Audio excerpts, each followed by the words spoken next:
In this video, I'll show you how to change your YouTube channel name. If this video helps you, please consider subscribing down below and giving the video a like so others can find it.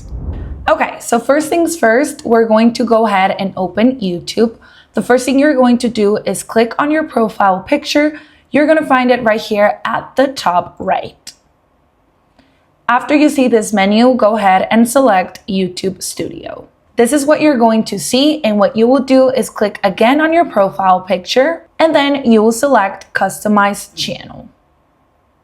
As you can see, if you scroll down a little bit, you will see your name, and here is where you can edit it and add a new name. Remember that you can only change your name twice every 14 days. After you pick your new name, you will simply click on Publish.